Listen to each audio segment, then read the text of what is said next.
Good morning class बच्चों। आज का हमारा टॉपिक है ब्राह्म चिन्ह। हम ब्राह्म चिन्ह के बारे में समझेंगे। तो बच्चों, ब्राह्म से ही पता चलता है कहीं पर रुकना या ठहरना।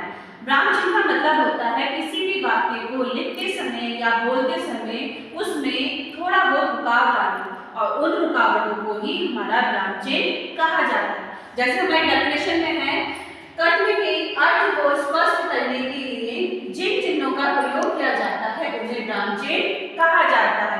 तो ब्राह्म चिन्ह का अर्थ है रुकना या ठहरना।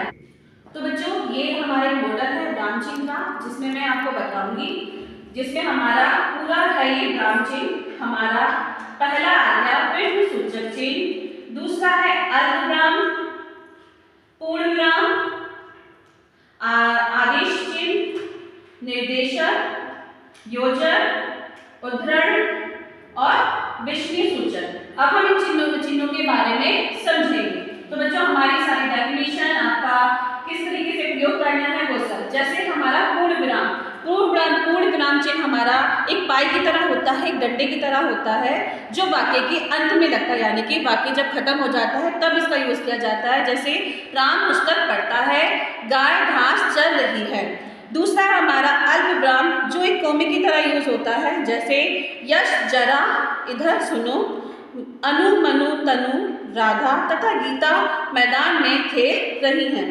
तीसरा हमारा प्रश्न सूचक चिन्ह, जो हमारा क्वेश्चन मार्क होता है बच्चों, क्वेश्चन जिसमें कब क्यों कैसे कहाँ आता है वो आता है, उसमें हमारा प्रश्न सूचक चिन्ह होता है। जैसे तुम क्या कर रहे हो।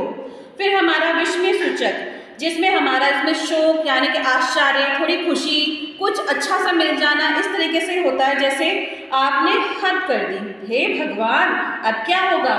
फिर है हमारा उद्धरण चिन्ह, जिसमें इन्वर्टेड कॉमा होता है, जिसमें हमारी बात को जैसे हमसे कहा जाए वैसे की वैसे ही लिखी जाती है। जैसे माता जी ने कहा कि पृथ्वी गोल है, यानी कि माता जी ने हमें बता दिया, हमने इमेजिन कर लिया कि वैसे ही पृथ्वी गोल है। योजक चिन्ह जिसमें समान पद या एक दूसरे के अपोजिट होते हैं। जैसे राजा रानी, अच्छा बुरा।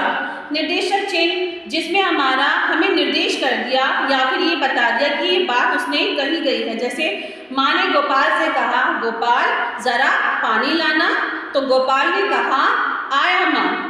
आदेश चिन्ह, जिसमें हमारा आदेश यानी कि कुछ नियम होते हैं, कुछ रूल रेगुलेशन होते हैं, जिनको 1 बाय 1 यानी कि क्रम के अकॉर्डिंग लिखा जाता है। जैसे सदा सत्य बोलो, बड़ों का सम्मान करो। ठीक है बच्चों।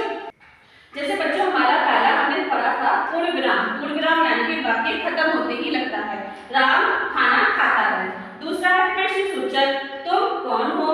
अल्पविराम, जिसमें थोड़ा सा रुकावट है, राधा गीता और सीता खेल रही हैं। योजक चिन्ह, जो एक दूसरे के अपोजिट होते हैं, राजा रानी महल में रहते हैं। अब फिर हमारा उद्धरण चिन्ह, जिसमें जो का त्यों यानी कि जो जिसने कहा वैसे ही लिखा जाता है। माता जी ने कहा पृथ्वी गोल है। विस्मय सूचक यानी कि जिसमें शोक, घृणा, गुस्सा या फिर बहुत आश्चर्य वाली बात हो वो, अरे बाप रे ऐसा चमत्कार। निर्देशक चिन्ह, माँ गोपाल से बोलती है, यानी कि उनको निर्देश करती है, आदेश देती है कि गोपाल जरा पानी लेकर आ दो।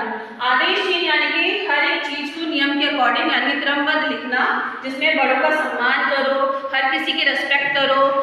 ओके बच्चों, तो आप सबको ये सारे ब्राह्म चिन्ह अच्छे से समझ में आ गए होंगे, और इस वीडियो को लाइक कीजिए, सब्सक्राइब कीजिए, ताकि